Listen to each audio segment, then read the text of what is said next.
muito bem-vindos a mais um módulo e continuando essa série aqui, né, que a gente está falando dos tipos de patches, vamos falar agora da categoria Device, onde a gente tem patches que nos dão informações sobre o dispositivo que está usando o filtro.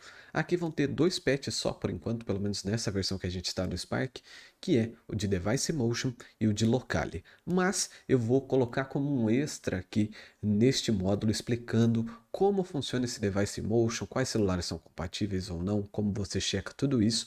Então esse módulo está bem legal, espero que vocês curtam desde já. Então vamos lá. Antes da gente começar as aulas novas, né, vamos relembrar aqui a diferença de local e global dentro da hierarquia do Spark, ok? Então, só peço que vocês ignorem barulho de cachorro, essas coisas de fundo, que é a única hora que eu tô tendo para gravar mesmo, tá? Mas vamos lá. Aqui dentro da hierarquia, a gente tem a distância focal, que é a distância da câmera até o foco, né? Que é uma simulação que o Spark faz ali de onde estariam os objetos 2D, principalmente, tá? Então, a gente tem aqui a câmera do celular e a distância focal, que é onde vai estar o foco, entre aspas, tá? Aqui a gente tem a câmera, então a distância focal está dentro da câmera e a câmera é aqui, né? Eu vou criar um plane para ficar mais fácil da gente entender, ó. O plane na distância focal, tá vendo? Ó, posição em 0. O plane dentro da câmera, ou seja, ele vai estar exatamente na posição da câmera. E o plane no device. Vamos colocar ele aqui. Não consigo botar ele ali. Ó, ele continua ali na câmera, né? Então, se eu vier aqui, simular a órbita e girar, ele não vai girar. Por que que isso acontece, tá? Vamos lá recapitular, porque vocês já aprenderam isso. Tudo que tiver dentro da câmera está numa posição local, ou seja, ele vai estar dentro do celular. Então, se o celular se mexer, olha só, ele vai se mexer junto. Então, é como se eu abrisse meu celular e colocasse o objeto ali dentro. Quando eu tiro de dentro da câmera, né, ou eu deixo aqui em device, ou eu deixo aqui fora de tudo, eu vou estar tirando do local e colocando no global, ok? Vou estar colocando ele no mundo. Então, quando eu mexo meu celular, ele não vai seguir, porque daí eu não estou com o objeto lá dentro do celular, ele está em volta, ele está no mundo. Então, sempre que a gente falar de local e global, essa é a diferença. Por que que eu estou falando isso? Né? Aqui eu tenho a minha posição local, então ele vai ser sempre a posição do objeto que ele está dentro, né? Do objeto pai, que aqui no caso é a distância focal, mais a posição local. Isso é a posição global, tá? Então aqui ele está em 0, 0, mas se eu vier aqui jogar ele aqui no Patch Editor e puxar um global transform, ele vai me dar os valores globais, certo? Vamos puxar o global e vamos puxar o local. O local é exatamente o que está aqui nas propriedades. O global é a posição dele em relação ao mundo, que é o que eu estou te falando. É a soma da posição dele com a posição focal. Então, olha só, vamos colocar um value aqui para a gente ver. Olha aqui, posição global, posição local. Posição local em 0.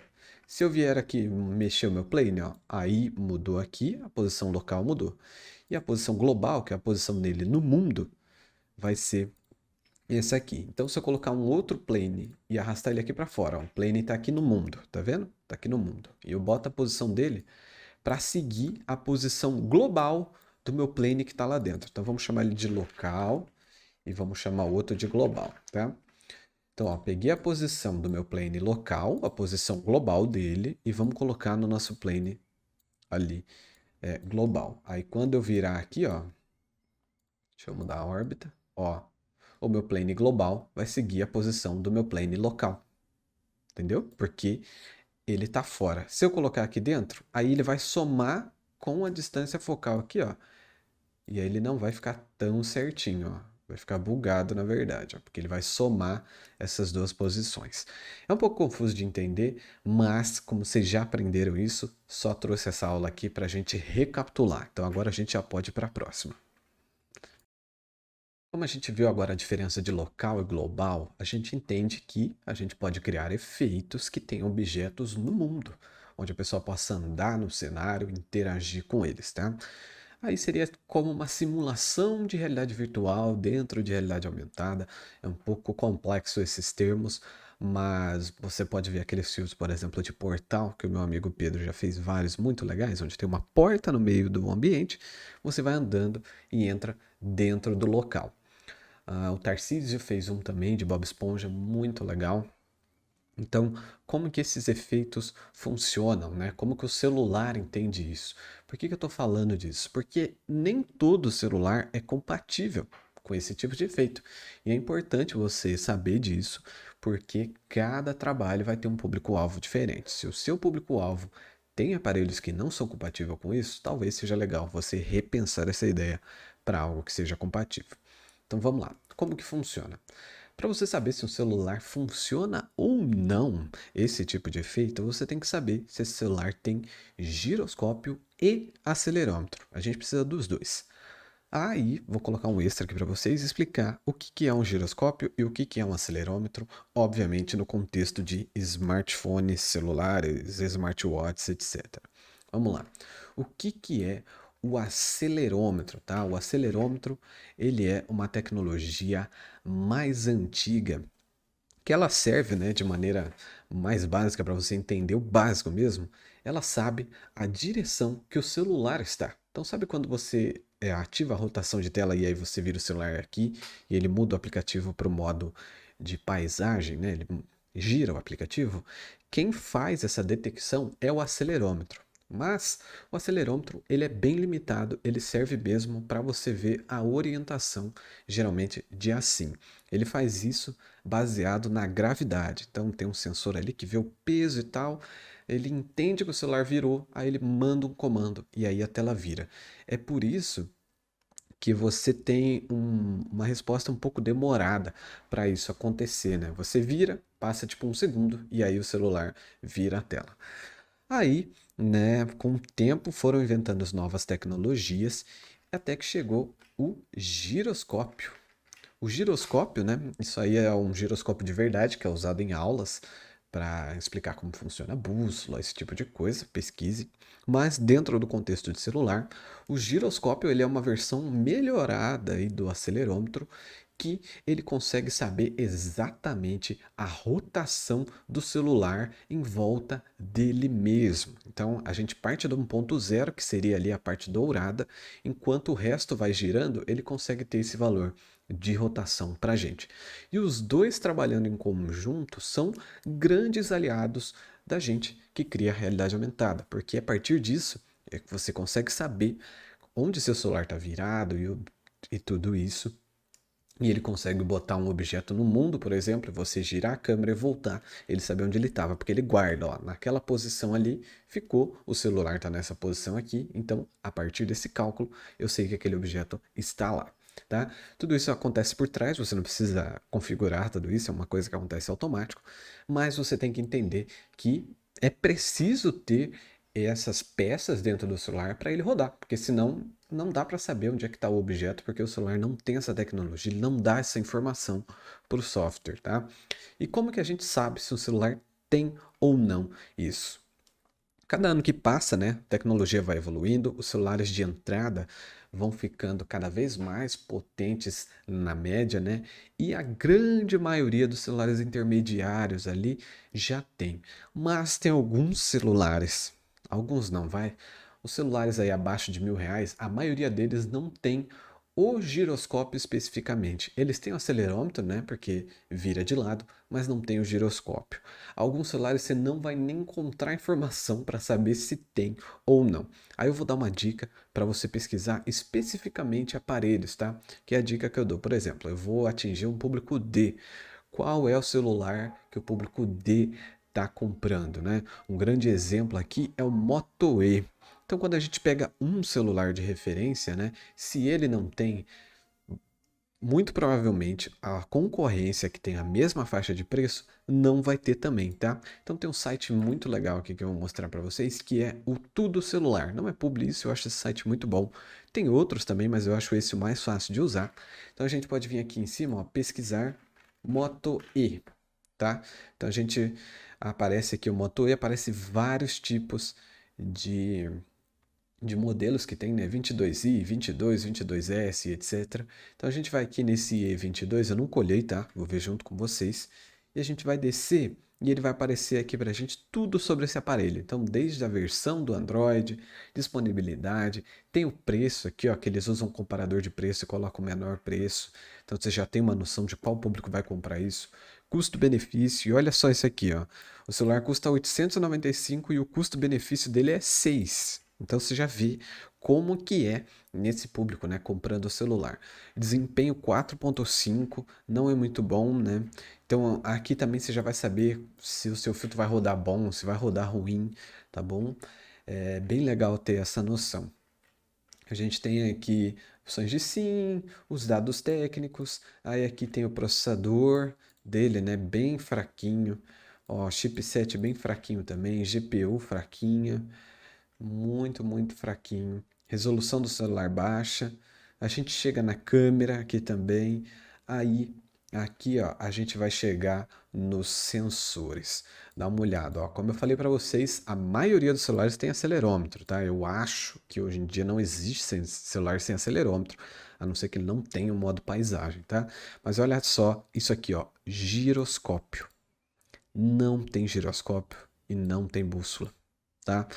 O que que isso significa? Significa que ele não é compatível com os efeitos de mundo, com os efeitos de target tracker, com os efeitos de plane tracker e com qualquer coisa que você colocar fora do device. Você colocou alguma coisa fora do device, esse celular aqui nem abre o filtro, ele nem aparece para a pessoa usar. Então, dependendo do trabalho que você for fazer, veja o público, fala com o seu cliente quem que é o seu público, né? O seu cliente fala, ah, cara, é uma comunidade carente, a galera que tem menos acesso a aparelhos, etc. Cara, exclui ideia de filtro de mundo do seu radar, porque não vai funcionar. Por melhor que fique o seu trabalho, as pessoas não vão conseguir nem ter a experiência de usar, tá? Aí esse aqui é o Moto E22, né? Se a gente for comparar, ó, esse site é muito bom que dá para você comparar. A gente já vai para o Moto E32, que ele já aumenta, ó, R$ 100 no valor do mais barato, né? Porque do mais caro, ó, já fica bem mais caro. E aí a gente vem aqui para os sensores, e olha só, a versão mais nova, mais cara, e ele continua sem giroscópio. Então, sempre esses aparelhos de entrada, as empresas capam eles para reduzir custo e também para justificar o preço alto dos modelos mais caros, né? Eles falam assim, ah tá, mas esse modelo mais caro, só que ele tem a mesma coisa que tem no anterior, então mesmo que não fique mais caro, a empresa faz isso, porque daí ela mexe com o nosso psicológico e faz a gente pagar mais caro, tá? Só falando extra que não necessariamente tem a ver com o que a gente está fazendo, mas para você entender, né? Sempre pesquisar se tem ou não o giroscópio. Para vocês terem uma noção, deixa eu até mostrar uma coisa aqui. Ó. Mostrar uma coisa legal aqui para vocês. Olha só, quando a gente compara, né, com o iPhone 5, que muita gente aí que é de classe baixa, que tem menos grana, compra o iPhone 5. O iPhone 5 tem giroscópio, tá? Então, muito provavelmente ele ainda é compatível com uma grande parte de filtros, tá? Só que aí entra outra questão, que o iPhone 5 não é compatível com segmentação mais. Eu sei que tem alguns filtros que abrem meio travando nele, mas ele não funciona. Mas é interessante você ir pesquisando e vendo, tá? Então era isso que eu queria mostrar nessa aula. Agora a gente pode ir para a próxima. E aí, para fixar mais ainda na mente de vocês, porque eu quero que vocês entendam isso, que isso vai ser muito importante no ano de 2023, principalmente, filtros de mundo vão hypar. Escreve o que eu tô te falando, tá? Eu vou mostrar exemplos deles funcionando aqui. Vamos abrir aqui a tela do Spark. Tem templates aqui para você já ir testando de Word Effects, tá? Esse Vocals aqui é Word Effect, o Audio Visualizer é Word Effect, tá? o 3D Animated Card, que é novo, ó, tô na versão 149, tá, gente? Já estamos evoluindo, né? O 3D Animated Poster é Word Effect, porque ele é Target Tracker. Esse aqui também é Target Tracker. O Word Object é Word Effect. Aqui o 3D Sticker, o 2D Sticker. O Real Scale Word Object também é Word Object, tá? E vamos pegar aqui um exemplo, ó, o Object Review. Só para vocês entenderem como que ele funciona no mundo, tá? Mais um exemplo só. Tá vendo aqui, ó, que ele tá como se fosse um chão aqui, né? Com um objeto ali dentro. Opa, acabei de instalar a versão nova, ele tá pedindo permissão. Aí, ó. O objeto tá ali. O que que acontece se eu vir aqui e simular a órbita, ó? Quando eu virar, ele vai continuar no mesmo lugar. Por quê? Porque ele tá no mundo, ele tá no chão, tá? Então ele vai usar o giroscópio e o acelerômetro para fazer isso, né? Então se eu botar aqui a tela branca e eu andar, ó, apertar com WSD, ó, é uma simulação se o usuário estivesse andando. Então esse é um Word Object. Aí se a gente vir aqui no 3D Animated Poster, que é o Tracker, você vai ver também a mesma coisa acontecendo, tá? Então, ó, girei o celular, ele continua na mesma posição, tá? Isso a gente vai ver mais para frente como é que faz, mas só para vocês entenderem. Quem não entendeu ainda, provavelmente entendeu agora o que que é um Word Object, o que está no global, o que está no local. Muitas vezes você vai ter que combinar os dois, tá? Um exemplo aqui é quando você tem, por exemplo, uma bola na tela, você pode botar ela na tela, parada na tela, e aí você quer que quando o usuário clique nela, ela vá para o chão, por exemplo.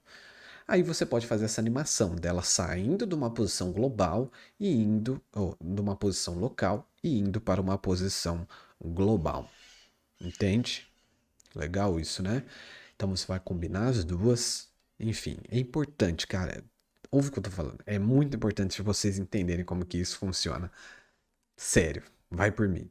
Então, agora vamos botar um pouquinho de mão na massa e vamos ver os patches lá do device. Só um é de posição global, essas coisas. O outro é de locale. Vamos lá dar uma olhadinha. Então vamos falar aqui de maneira mais solta sobre o Device Motion. O Device Motion, ele é um patch que me dá o valor de rotação do celular, tá? Então esse valor que ele dá para mim é exatamente o valor do giroscópio. E não é o giroscópio combinado com o acelerômetro, é só o giroscópio. Porque os dois combinados, eles conseguem ver o movimento da pessoa andando, né? Mas só o giroscópio, ele consegue uma rotação. Então, vamos aqui, ó, só para vocês verem onde ele fica. Vou abrir aqui o meu Patch Editor, clicar com direito aqui embaixo. E aqui na categoria de Device, você vai ver aqui o Device Motion. Vai estar escrito aqui, ó, saída do dispositivo, ó, do giroscópio, da rotação do giroscópio relacionada ao sistema de coordenadas do mundo do Spark. Então ele usa o giroscópio e converte isso em valores do Spark, tá? Então ele me dá aqui a rotação em 3D. Ele não me dá posição, é rotação, ok? Então vamos colocar ele aqui. Ele tem só uma saída. A partir do momento que você colocou esse patch aqui, ele já ativou o giroscópio. Então, se você esquecer, deixar esse patch solto aqui no Patch Editor, ele não vai funcionar no Moto E lá, por exemplo. Então, toma cuidado, só use isso se você for usar mesmo, senão você vai segregar o seu filtro, tá? E aí ele me dá um valor de rotação. Ó, ele vai estar em 0 aqui, né? Ó, às vezes buga, fica um 001, porque aqui é só uma simulação, né? Não tem um giroscópio no computador. Então vamos simular a órbita e aí eu vou girar aqui, ó. Girei para cima, olha só, subiu para 42 e ele desceu ali, ó. Tá vendo? Aí a gente pode até fazer aqui, ó. Depois eu vou disponibilizar esse arquivo para vocês. Vou botar um texto no meio da tela, texto branco. Vou botar ele aqui no meio. Aqui, ó, vou dar um pin aqui no meio. Vou deixar essa fonte um pouco maior. 60. Aumentar aqui. Vamos botar um skate fit aqui e botar o tamanho da tela, tá? Aí vou botar o texto aqui. E aí a gente pega o string, por exemplo, ó, toString, tá? E eu vou separar esse aqui em 3. Né? Então, dei um pack aqui para separar ele em 3. A gente vai colocar isso como texto na tela, tá? Vou dar um round aqui nos 3 para arredondar o valor, né? Porque eles ficam um valor muito quebrado. Vou dar um round aqui para ficar mais bonitinho. E vou criar mais duas camadas de texto aqui. Esse bug da mãozinha é muito chato, viu? Então vou colocar esse aqui colado em cima. E esse aqui colado embaixo. E aí vamos botar os 3 textos aqui. Então, o do meio vai ser o Y. Esse aqui é o de... Esse aqui é o de cima. O de cima vai ser o X. A gente bota um toString aqui para converter o número em texto, né? Ele deu erro ali porque eu coloquei o número direto. O do meio aqui. O último aqui. toString. Tá? Aí eu vou renomear aqui só para Z, Y, X. E aí agora, ó, quando eu virar meu celular, ele vai dar os números ali para mim, ó. O Z eu não consigo virar aqui, tá? Mas é a virada de assim, ó. Aí o que acontece? Ele é basicamente isso, tá? Você pode colocar ele para girar algum objeto de acordo com a rotação do celular. Então, se eu botar aqui dentro do focal distance mesmo, ó, um plane, e aí eu botar a rotação dele para ser o device motion, olha o que vai acontecer, olha lá. Ele vai girar junto com o celular. É legal, tá? É legal para algumas coisas sim. Às vezes você quer fazer, por exemplo, um objeto sempre ficar virado para você, tá? Independente de onde você está olhando para ele. Aí você vem aqui, multiplica por -1, tá? Porque vai ser a rotação ao contrário. E aí, ó, a gente bota ele no mundo, certo? Deixa eu resetar aqui, rotação, beleza. Vamos botar ele aqui na frente, ó. Virei para cá, tá vendo, ó? Ele continua de frente para mim. Então vamos supor que você está usando um plane tracker, alguma coisa assim, e você quer que um objeto lá fique olhando para a câmera o tempo todo, independente de onde o usuário está olhando. Você pode usar esse device motion -1. Ele vai ficar olhando para você, ó. Beleza? Então, eu vou disponibilizar esse arquivo aí para vocês lá no último vídeo desse módulo. E vocês peguem isso aqui e mandem o teste para o celular de vocês, para duas coisas, para ver se o celular de vocês é compatível, se não, você tem que ir atrás disso, e outra para você ver o efeito funcionando em tempo real, que se você não entendeu ainda como funciona, aí você vai entender, tá bom? Então, é isso, a gente já pode ir para a próxima. Agora a gente vai ter uma pequena mudança aqui nesse módulo, porque a gente vai falar do patch de locale, que é o patch que pega a região e a linguagem do celular. Então, assim como o Device Motion, ele pega informações do dispositivo e dá para a gente usar nos nossos filtros. Isso é útil para quê? Vamos supor que você vai fazer um filtro que o público-alvo dele seja Latam, ou seja, América Latina. Na América Latina, a gente tem duas línguas predominantes, que são português e espanhol. Então você pode fazer as experiências, os textos do seu filtro, até mesmo o áudio, ser espanhol ou ser em português de acordo com o celular da pessoa que estiver usando. Então você pode colocar tanto por região como por língua. Então, por exemplo, se a pessoa mora no Brasil, mas fala espanhol, e aí o celular dela tiver espanhol, aí ela vai ver a experiência em espanhol. Isso é muito legal para acessibilidade, né? Obviamente vai ocupar mais espaço nos seus filtros, porque você vai ter que ter uma duplicata das coisas, uma versão em espanhol, uma versão em português, a não ser que você use o próprio texto do Spark, aí não vai aumentar mais, mas enfim, é para isso que ele serve. Não só para texto, mas para elementos também, tá? Recentemente, junto com a Atom, eu fiz filtros, participei, né, da criação de filtros para eventos que a Meta está fazendo pela América Latina, fizeram no México também, e aí lá a gente tinha um elemento de Halloween, que era uma abóbora. Só que no México não tem Halloween, né? A galera não curte Halloween, e nessa mesma época eles comemoram o Dia de los Muertos. Então, se um mexicano abrir o mesmo filtro que a gente fez a abóbora, lá ele vai ser uma caveira de Dia de los Muertos.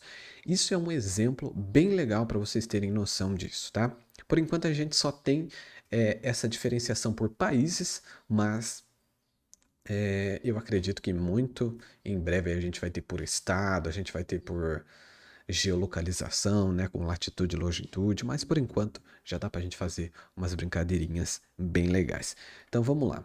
Eu vou mostrar uma outra coisa aqui no Spark também para vocês, que é uma coisa que eu uso constantemente e eu acho que eu não falei aqui no curso, então vou falar para vocês. Alguns patches, algumas coisas, a gente precisa da documentação para lembrar algumas coisas, a documentação oficial mesmo do Spark. E aqui no Spark tem um atalho para você ir para a documentação, que é esse botãozinho aqui, ó, Documentation. Mas o que é legal desse botão, né? Porque você fala assim, por que você só não vai lá no site direto? Porque aqui, quando eu clico aqui, ele já deixa eu pesquisar. Então, se eu pesquisar aqui, por exemplo, locale, ó, já tinha até aberto ali, ele vai direto, ó, para a busca lá da documentação do Spark e veio para o Locale, que é aqui que eu quero mostrar ele para vocês, tá? A gente já volta ali. Deixa eu colocar o patch aqui no Patch Editor para mostrar para vocês. Então vamos lá, ele fica em Device, Locale. É um patch muito simples, tá? Você vê que ele é roxo justamente porque ele é algo que vem do dispositivo, né? E aí a gente tem aqui uma saída de língua e uma saída de região. Elas usam um sistema de sigla específico que tem lá na documentação, por isso que eu abri lá para vocês. E aqui a gente tem uma saída de texto. Então, se eu colocar aqui um value e botar, texto, ele vai dar para mim, ó, o texto da minha língua em PT. E se eu colocar aqui um value também na região, ó, a gente tem aqui o BR. Como que ele pega essas informações? Uma pelo GPS do celular, né, pelo IP, o que for, e outra pela língua do celular. Então, se o seu celular tá com a linguagem em inglês, por exemplo, tem gente que faz isso para treinar inglês, aqui ele vai dar o valor em inglês. E como que a gente sabe qual é a sigla para o inglês, né? Antes da gente fazer qualquer coisa aqui. Lá na documentação, a gente vai ter aqui os formatos que ele tem, né, de dar essas siglas para a gente. Então, a linguagem ela é dada em ISO 6391. Então, quando eu clico aqui, ele já vai abrir para mim uma lista dessas siglas no Wikipedia. Então, aqui a gente quer aqui, ó, 6391, é essa aqui. E aqui, ó, a gente vai ter todas que estão disponíveis e todas elas vão aparecer no Spark, vão ser compatíveis com o Spark. Então vamos supor que a gente quer fazer algo que seja em inglês. Vou dar um Ctrl F para a gente pesquisar aqui e procurar aqui, ó, English. Então a gente tem aqui, ó, o English, ele é EN. Então aqui, né, quando for EN, quando tiver inglês, ele vai estar em EN. O mesmo vale aqui para a região, né? O Device Region. Ele está em 31661. Então, quando eu abrir aqui no Wikipedia, ele vai ter de novo aqui, ó, uma lista. E qual que a gente quer? 30, tá? 31661. Então aqui a gente tem o 31662, que é esse código grande. E o que a gente quer é o Alpha 2 Code aqui. Como que eu sei disso, né? Se ele não está como 31661? Porque aqui a gente tem uma sigla de 3 letras, de 3 números, um monte de letra e a sigla de 2 letras. Quando a gente compara aqui com o Spark, o nosso só tem 2. Então ele só pode ser essa aqui, né? Tanto que se a gente for verificar aqui o Brasil, ele vai estar como BR. Aí a gente pega aqui os Estados Unidos, né? United States. Olha só, ele vai estar em US. Tá vendo? E a 3 é USA, mas como a gente só tem de 2, então é US. Beleza, agora vamos fazer um exemplo de aplicação aqui, né? Para vocês não ficarem só na teoria. Vamos supor que eu quero que o texto... Vou colocar um texto em 3D aqui para a gente diferenciar um pouquinho, né? Então eu tenho o meu texto aqui. E aí eu quero que esse texto, quando ele estiver em português, ele apareça escrito canarinho. E quando ele estiver em inglês, ele apareça Pistol Bird, por exemplo. Então, antes de fazer a nossa lógica aqui, vamos colocar essas opções para jogo. Então, vou botar aqui, ó, Option Picker, né, para a gente ter várias opções. E aí eu vou colocar, né, um modo de texto, que eu quero várias opções de texto. Então, a primeira eu vou botar a brasileira, colocar aqui, ó, canarinho. E a segunda, que é a inglesa, eu vou colocar Pistol Bird. Ok? Agora eu vou puxar a minha entrada de texto do meu texto 3D aqui para baixo, ó. Vamos ligar aqui. Olha lá, quando tiver a opção 0, vai dar canarinho. Quando tiver a opção 1, vai dar Pistol Bird, certo? Agora o que a gente precisa fazer? A gente precisa fazer um gatilho de que quando esteja em português ele vai para a opção 0 e quando ele estiver em inglês ele vai para a opção 1. Então o que a gente faz? A gente bota aqui um Option Switch. Porque o Option Switch ele deixa eu selecionar coisas que vão mudar as opções de 0 a 4. Então, vou botar aqui. Quando ele estiver em 0, vai estar no canarinho. Então, eu vou fazer um pet que é equals exactly, que é o pet, né, que ativa um boolean, um switch, quando os dois valores são exatamente iguais. Então, vou botar aqui, ó, a opção de texto. Então, quando o texto de cima for igual a PT, né, tem que ser minúsculo aqui, tá, gente? Porque ele é minúsculo, só a região que é maiúsculo. Quando ele for igual a PT, ele vai ativar o 0. Ele já criou a conversão ali, né, de boolean para pulso. Beleza. Agora eu vou fazer o mesmo, só que com inglês. Então vou copiar e colar. Aí a gente volta na nossa tabelinha e vamos ver como que é em inglês. É EN. Então eu vou botar lá para quando for EN, ele vai ativar a opção 1. Agora vamos simular aqui, né? Como aqui a gente só consegue ter o PT, vamos supor que aqui é o valor, né? Porque se eu botar aqui direto, ele vai deixar em canarinho ali, ó. Ó, tá bom?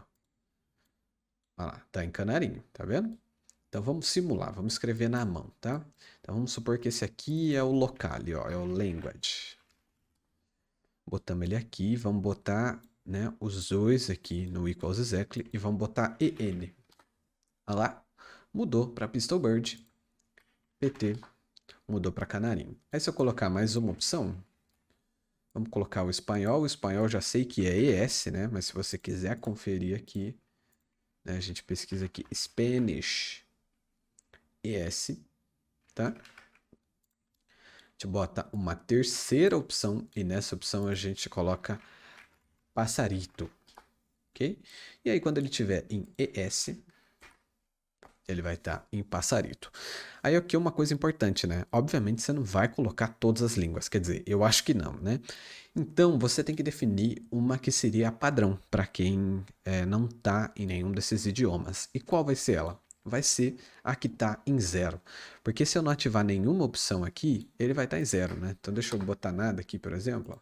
Olha lá, ele vai estar em 0, né? Ou se eu colocar uma que não existe, ó, tipo RS, vai continuar em 0, porque não é compatível com nenhuma dessas. Então, sempre bota no 0 a que você quer que seja a padrão, que é a que vai abrir, mesmo que não tiver no idioma do aparelho. Aí aqui é uma simulação, né?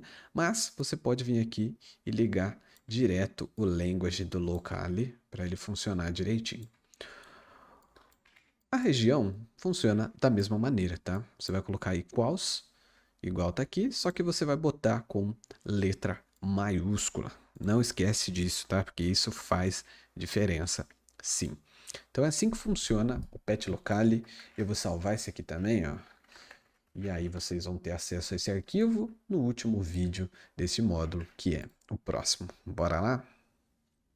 Então é isso, espero que vocês tenham gostado desse módulo, um pouco diferente, um pouco mais direto, um pouco mais curto, mas não menos importante. Ele vai ser essencial para muita coisa que a gente vai fazer daqui para frente, né? Logo, logo a gente vai ter os módulos de Target Tracker, de Plane Tracker, fazendo coisas aí em Word, né? no Objetos no Mundo. Então é muito importante que eu tenha feito esse módulo aqui mais teórico para lá na frente você já tá, ó, craque, tá?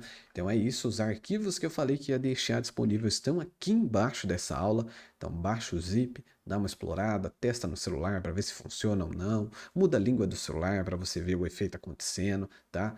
É isso que eu tinha para mostrar para vocês nesse módulo e eu espero vocês no próximo módulo, hein? Valeu! E até logo.